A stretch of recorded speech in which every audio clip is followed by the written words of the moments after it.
The relative reactivities of acyl compounds towards nucleophilic substitution are in the order of இதுதான் question. 4 கார்போனில் compounds கொடுத்துருக்காங்க. இந்த 4 கார்போனில் காம்பவுண்ட்ஸ்லேருந்து இதில் வந்து ஈஸியாக ஒரு நியூக்ளியோஃபிலிக் சப்ஸ்டியூஷன் இதில் வந்து ஈஸியாக நடக்கும்னு தான் கேட்டிருக்காங்க. ஓகே. ஸோ நான் ஒரு நியூக்ளியோஃபைல்னு சொல்லிட்டு NU மைனஸ்னு எடுத்திருக்கேன் எல்லாத்துலேயும். ஸோ இந்த நியூக்ளியோஃபிலிக் வந்து ஆட் பண்ணும்போது இந்த ரியாக்ஷனுக்கு என்ன நடக்குதுன்னு பார்க்கலாம் ஒவ்வொரு கேஸ்லையும். ஓகே. நியூக்ளியோஃபைல் வந்து எலக்ட்ரான் ரிச்சான ஸ்பீஷிஸ், அதனால தான் நெகட்டிவ் சார்ஜ் போட்டிருக்கேன். இது போய் ஒரு எலக்ட்ரோஃபைலில் அட்டாச் ஆகும். ஓகே. இப்போ எல்லா காம்பவுண்ட்ஸ்லையும் வந்து பார்த்தீங்கன்னா கார்போனில் இருக்குது, C டபுள் பாண்டோ இருக்குது. C டபுள் பாண்டோ இருந்துச்சுன்னா எப்போவுமே கார்பன் தான் என்ன electrophile, because oxygen is electronegative. Correct. Oxygen எலக்ட்ரோநெகட்டிவாக இருக்கனால இங்கே ஒரு டெல்டா மைனஸ் இருக்கும். கார்பனில் பார்த்தீங்கன்னா டெல்டா பாசிட்டிவ் இருக்கும். ஸோ பாசிட்டிவ் இருக்கிற இந்த கார்பன் தான் எலக்ட்ரோஃபிலிக் சென்டர். ஸோ நியூக்ளியோஃபைல் வந்து எப்போவாவது ஒரு நியூக்ளியோஃபைல் ஆட் பண்ணிட்டீங்கன்னா எப்போவுமே நியூக்ளியோஃபைலை வந்து கார்பனில் அட்டாக் பண்ணும். இந்த பை பாண்ட் இப்படி ஷிஃப்ட் பண்ணும். ஓகே. ஷிஃப்ட் ஆயிடுச்சுன்னா ஆக்சுவலி உங்களுக்கு ஒரு நெகட்டிவ் சார்ஜ் இங்கே ஃபார்ம் ஆகும். அந்த நெகட்டிவ் சார்ஜ் எப்போவுமே இங்கே திரும்பி பை பாண்ட் ஃபார்ம் பண்ணுறதுக்கு ட்ரை பண்ணும். ஓகே. இது எப்படின்றது பார்க்கலாம். ஸோ இந்த கேஸில் எடுத்து பார்த்தீங்கன்னா ஆசிட் அண்ட் ஹைட்ரைடுக்கு ஒரு எக்ஸாம்பிள் தான் இங்கே எடுத்திருக்கேன். இங்கே வந்து என்ன பார்த்தீங்கன்னா நியூக்ளியோஃபைல் வந்துட்டு இந்த கார்பனில் அட்டாச் பண்ணது பை பாண்ட் எப்படி ஷிஃப்ட் பண்ணும். அப்போ ஒரு நெகட்டிவ் சார்ஜ் ஆக்சுவலி இங்கே ஃபார்ம் ஆயிருக்கும். இப்போ இந்த நெகட்டிவ் சார்ஜ் திரும்பி உங்கள் பை பாண்ட் ஃபார்ம் பண்ணுறதுக்கு ட்ரை பண்ணும். ஓகே. இப்போ என்ன நடக்கும்னா கார்பனில் வந்து 5 பாண்ட் ஃபார்ம் ஆன மாதிரி இருக்கும். கார்பனில் 1 2 3 4 நியூக்ளியோஃபைல் கூட புதுசாக ஒரு பாண்ட் 5 பாண்ட்ஸ் ஃபார்ம் ஆன மாதிரி இருக்கும். ஸோ இந்த சிச்சுவேஷனில் தான் இந்த பாண்ட் இருக்குல்ல, இது வந்து இப்படி பிரேக் பண்ணுற சிச்சுவேஷன் வரும். இது பிரேக் பண்ணும்போது என்ன கிடைக்கும்? Product form is RC double bond O NU இதுதான் ஃபார்ம் ஆகுது. ப்ளஸ் என்ன இந்த ரிமைனிங் ஸ்பீஷிஸ் அது வந்து என்ன RC டபுள் பாண்ட் O மைனஸ்னு ஃபார்ம் ஆகும். ஓகே.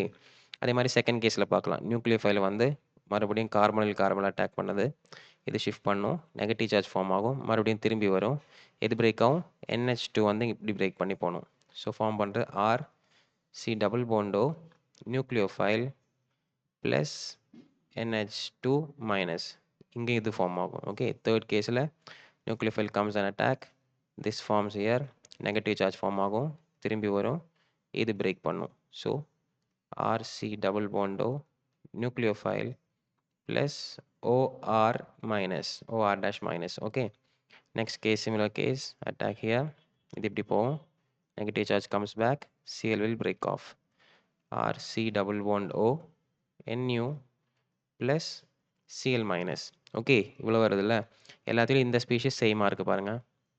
ஃபார்மர் ஸ்பீஷிஸ் எல்லாத்துலேயும் சேமாக இருக்கும்.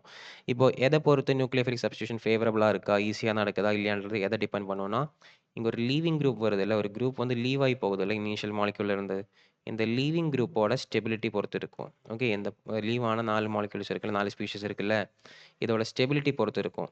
இது வந்து அதிக ஸ்டேபிளாக இருக்குதுன்னா இந்த ரியாக்ஷன் வந்து ஈஸியாக நடக்கும். ஓகே.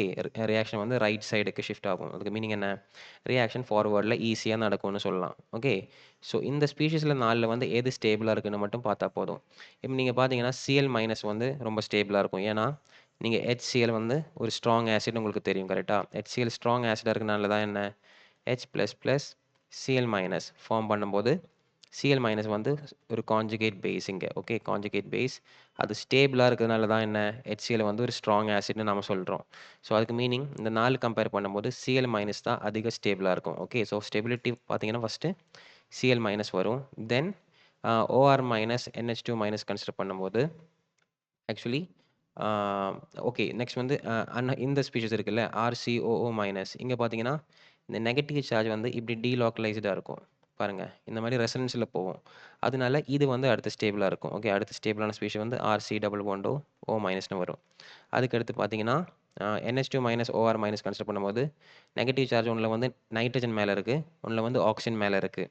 ஸோ அதோட கான்செப்ட் என்னென்னா, ஒரு negative charge on a highly electronegative atom is stable. ஒரு நெகட்டிவ் சார்ஜ் வந்து எவ்வளோ எலக்ட்ரோநெகட்டிவான ஆட்டம் மேலே இருக்குதோ அவ்வளோ ஸ்டேபிளாக இருக்கும். அப்போ நைட்ரஜன் ஆக்சிஜன் கம்பேர் பண்ணும்போது ஆக்சிஜன் தான் அதிக எலக்ட்ரோநெகட்டிவ். ஸோ OR மைனஸ் வந்து அதிக ஸ்டேபிளாக இருக்கும். எதை விட? NH2 மைனஸ் விட. Okay. So this is the order of stability of the species. இதில் அதிக ஸ்டேபிளாக இருக்கிறது எதாக இருக்குதோ NCl மைனஸ் தான் அதிக ஸ்டேபிளாக இருக்குது. கரெக்ட். ஸோ அதனால் இதில் தான் நியூக்ளியோஃபிலிக் சப்ஸ்டியூஷன் ரியாக்ஷன் வந்து ரொம்ப ஈஸியாக நடக்கும். ஸோ இதே ஆர்டரில் தான் ரியாக்ஷன் நடக்கும். ஓகே. ஸோ பார்த்தீங்கன்னா ஆசிட் குளோரைடு ஃபஸ்ட்டு வரணும். Acyl chloride same thing. First வருது. அப்போ பி இல்லைன்னா சி வந்து கரெக்ட் ஆகலாம். இதில் பார்த்தீங்கன்னா அடுத்து வந்து அன்ஹைட்ரேட் வரணும். அன்ஹைட்ரேட் அடுத்து இதில் தான் வருது. ஓகே, ஸோ அதுக்கு அடுத்து எஸ்டர் வருது பாருங்கள், எஸ்டர் வருது. அதுக்கு அடுத்தா அமைடு வருது. ஸோ அப்படி சொல்ல போனால் correct answer is option number C. First acyl chloride, then an acid anhydride, then ester, then amide. Okay, thank you.